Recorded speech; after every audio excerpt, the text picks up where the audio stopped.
Hello everyone. जैसा कि हम लोग जेएसएससी पीजीटी का क्वेश्चन सॉल्व कर रहे थे, तो दो क्वेश्चन आज हमने उसी से लिया है। जो एक तो पीडी से है, एक हमारा ओडी से है। ठीक है, ये दो प्रॉब्लम ऐसे प्रॉब्लम थे जो थोड़े टाइम टेकिंग प्रॉब्लम थे और थोड़े मतलब लॉजिकल थे, सोचने वाले प्रॉब्लम्स थे। ठीक है ना। इसको बाय मेथड सॉल्व तो कर सकते हैं, साथ में इसको थोड़ा माइंड क्वेश्चन को थोड़ा पढ़ के हमको समझना होता है कि एक्चुअल में बोला क्या जा रहा है। ठीक है, तो चलिए क्वेश्चन पढ़ते हैं और हम दोनों क्वेश्चन देखते हैं। सबसे पहला क्वेश्चन हमने पीडी से लिया है। तो ये क्वेश्चन में कहा जा रहा है कि आपको the steady state solution you x T दिया हुआ है। ठीक है, यू एस एक्स इस फॉर्म में लिखा हुआ है ऑफ द हीट इक्वेशन। ये हमारा हीट इक्वेशन दिया हुआ है and satisfying the condition u a t equals to -1 and u two t equals to 1। तो हमारे लिए चार ऑप्शन है। या तो फिर आप ऑप्शन देख के इसको सॉल्व कर सकते हैं ऑप्शन के तरीके से। ठीक है, और या तो फिर आप इसको और तरीके हैं जिससे जो इस क्वेश्चन में एक्चुअल में कहना चाह रहे हैं उसके मेथड से अगर देखा जाए तो हम किस तरीके से सॉल्व करेंगे। ठीक है, पहले हम अपना क्वेश्चन के मेथड से सॉल्व करते हैं, फिर बाद में बताएंगे कि किस तरीके से हम इसको नॉर्मली ऑप्शंस को देख करके सॉल्व कैसे करना है। तो चलिए स्टार्ट करते हैं।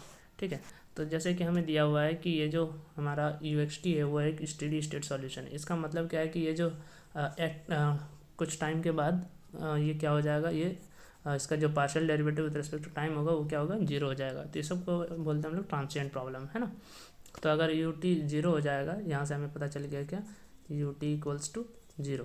तो जो हमारा हीट इक्वेशन था वो किस में कन्वर्ट हो गया, a square u x x equals to zero.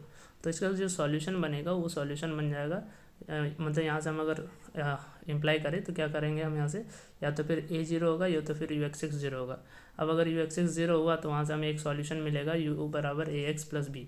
अब ये आपको कैसे लाना है, तो यू एक्स एक्स जब आपका जीरो है तो दोनों तरफ इंटीग्रेट करेंगे तो यहाँ से यू एक्स बराबर इधर एक कांस्टेंट बचेगा, फिर एक बार और इंटीग्रेट करेंगे तो यहाँ पे यू बचेगा और यहाँ से ए एक्स प्लस का बी हो जाएगा। तो इस तरीके से हमारा ये सॉल्यूशन बनेगा।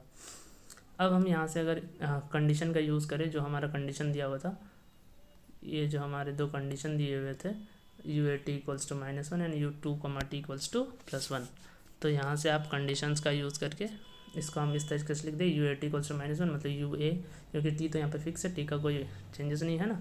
ये एंड पॉइंट पे दिया हुआ है, एक ए पॉइंट है एक टू पॉइंट है ना। तो यहाँ पे यू एट ए पे -1 एंड यू टू पे आपका +1 दिया हुआ है। हमने दोनों कंडीशन का यूज़ किया यहाँ पे दोनों कंडीशन का यूज़ किया, दोनों को मैंने सॉल्व किया। ठीक है, दोनों कंडीशन को इक्वेशन पे रख के, जैसे यू ए पे रख, यहाँ पे यू एक्स, यहाँ पे एक्स की जगह ए रखेंगे तो a into a plus b equals to हो जाएगा आपका यहाँ से -1 एंड सिमिलरली हम two a plus b equals to 1 आ जाएगा। अब यहाँ से हम लोग क्या करेंगे, इस दोनों इक्वेशन को सॉल्व करके ये जो कॉन्स्टेंट्स थे हमारे ए और बी वो फाइंड कर लेंगे। इस दोनों इक्वेशन को सॉल्व करके इस ए और बी को फाइंड कर लेंगे तो वो हमारा किस फॉर्म में दिखेगा, हमारा इस फॉर्म में दिखेगा। ठीक है, a equals to 2/2 - 1 and b equals to 1 - 4/2 - a. अब जैसे कि हमें यहाँ से पता चल गया ए का वैल्यू क्या हो सकता था, जीरो, है ना। तो हमने क्या लिया ए को हमने क्या ले लिया, जीरो। अब यहाँ से जब हमने ए को जीरो ले लिया तो ए कैपिटल ए यहाँ से आ गया आपका 2/2 - ए की जगह जीरो पुट कर दिया तो ये कट के 1 हो गया। इसी तरीके से बी का वैल्यू यहाँ से हो गया -1 और हमने ए और बी का वैल्यू इस इक्वेशन में पुट किया, इसमें पुट के जो हमारा सॉल्यूशंस था। ठीक है, तो हमारा ऑप्शन मिल गया, ऑप्शन नंबर 2 हो गया आपका करेक्ट आंसर। ओके, अब इसको आप सिंपली इतना अगर ये ट्रांसेंडेंट इक्वेशन और ये स्टेडी स्टेट सॉल्यूशन के बारे में अगर ना पता हो तो ऑप्शंस में आप देख रहे हैं साफ साफ कि एक तो ये वेरी कर रहा है, क्योंकि 1 की जगह ऑप्शन में पहला ऑप्शन में 1 है, इसमें -1 है, फिर 1 है और -1 है। तो या तो फिर 1 हो सकता है या फिर -1 हो सकता है। तो हमने कांस्टेंट मान लिया ए एंड एक्स के साथ भी या तो फिर 2, 3, 1 या -1 ऐसे कुछ हो सकता है। तो एक्स के साथ जो लगा उसको हमने बी मान लिया। तो सॉल्यूशन हमारा तुरंत आ गया यहाँ से, यू बराबर ए एक्स प्लस बी या बी ए प्लस बी एक्स जैसे लिखना हो आपका मर्जी, है ना। यहाँ से आपका u बराबर ए प्लस बी एक्स। ए की वैल्यू क्या क्या हो सकती थी, +-1 और बी की वैल्यू हो सकती थी -1, 1, 2 एंड 3, ये सारे हो सकती थी। तो हमने इसको जनरली में ए मान लिया, इसको जनरली में बी मान लिया, कुछ भी हो। ठीक है, और उसके बाद हमने क्या किया, जो कंडीशंस थे, ये जो कंडीशंस थे अप्लाई किए और हमने सॉल्व कर लिया। ठीक है, और या फिर आप इसको ऐसे भी कर सकते हैं कि इसका जो u बराबर ए प्लस बी एक्स करेंगे तो यू एक्स एक्स बराबर क्या हो जाएगा, यहाँ से 0 हो जाएगा। तो हमारा जो स्टेडी स्टेट सॉल्यूशन का टर्म में आ जाएगा, है ना। तो a square into u x x बराबर 0, तो यहाँ से ए बराबर आ जाएगा यहाँ से आपका 0, और फिर हम यहाँ से सॉल्व कर लेंगे तो हमारा तब भी आंसर आ जाएगा। ओके, चलिए बढ़ते हैं नेक्स्ट क्वेश्चन की ओर। ठीक है, अब ये क्वेश्चन हमारा ओडी से है। ये भी इम्पॉर्टेंट के साथ साथ ये थोड़ा सा क्रिटिकल भी है ना, इसमें टाइम टेकिंग भी होता है, टाइम टेकिंग भी।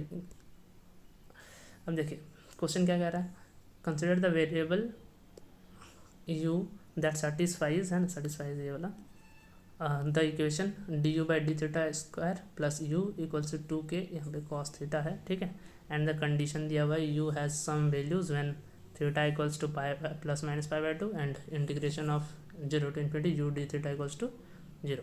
अब बोला है कि the value of this variable u is given by, u का वैल्यू फाइंड करना है for any arbitrary constant k। ठीक है, ये आपके 4 ऑप्शंस रहे हैं। तो चलिए इस क्वेश्चन को हम सिंपल से पहले जानेंगे कि पहले ये क्वेश्चन पूछा कहाँ से गया है। ठीक है ना, तो चलिए देखते हैं। ये क्वेश्चन हमारा है, देखिए हमने लिख दिया यहाँ पे d two u by d theta square plus u equals to 2k cos theta. तो ये प्रॉब्लम कहाँ से, हमारा second order linear differential equation है। ठीक है, इसका डिग्री 1 है एंड विथ कांस्टेंट कोफिशिएंट, है ना, इसका कोफिशिएंट कांस्टेंट है इसलिए कांस्टेंट कोफिशिएंट का प्रॉब्लम है। तो हमने सबसे पहले इसमें करते क्या है कि ऑक्सिलरी इक्वेशन निकालते हैं, उनसे C F and P I निकालते हैं। तो हमने वही किया। ठीक है, ऑक्सिलरी इक्वेशन लिखा, तो यहाँ से इसको हमने एम स्क्वायर प्लस 1 ये वाला। ठीक है, तो यहाँ से हो गया एम की वैल्यू प्लस माइनस आई। अब जब ऑक्सिलरी इक्वेशन के जो रूट्स होते हैं वो प्योरली इमेजिनरी है, तो हमारा जो सॉल्यूशन होगा इस फॉर्म का दिखेगा, है ना, होमोजीनियस पार्ट का। इस होमोजीनियस पार्ट का सॉल्यूशन जो होगा इतना से इतना तक का, वो क्या होगा solution, C1 cos theta plus C2 sin theta. फिर हमने नॉन होमोजीनियस पार्ट का सॉल्यूशन निकालने के लिए पी निकालना होगा। अब पी निकालने के लिए हमारा जो यूज़ करते हैं 1/d² 2k cos थीटा। ठीक है, हमने 2k को, ये जो 2k था इसको हमने आगे लेके आया और यहाँ से 1/d² cos थीटा।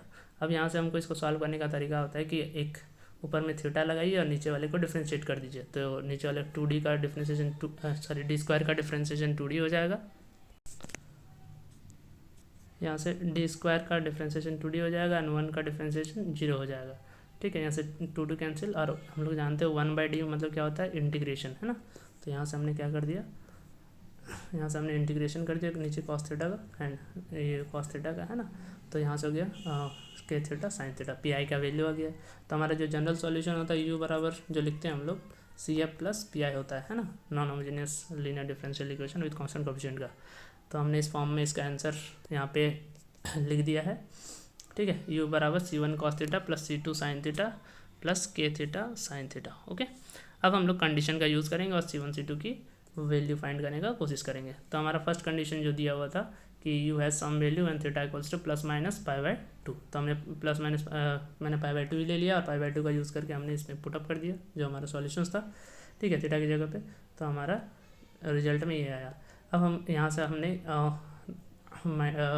क्या किया कि हमारे पास, क्योंकि u की वैल्यू हम कुछ भी ले सकते हैं, u हैज़ सम वैल्यू बोला गया था ना, कोई सा वैल्यू ले सकते हैं। तो हमने C2 को 0 बनाने के लिए यहाँ पे हमने u की वैल्यू क्या ले लिया, k/2। तो यहाँ से जैसे C2 की वैल्यू हमने u की वैल्यू k/2 लिया, तो हमें C2 की वैल्यू क्या मिल गया, 0 मिल गया। ओके, तो वही चीज़ हमने यहाँ पे लिखा हुआ है। तो यहाँ से C2 जैसे 0 बन गया तो हमारा u बचा गया। C2 को 0 बनाने के बाद C1 cos theta plus k theta sin theta.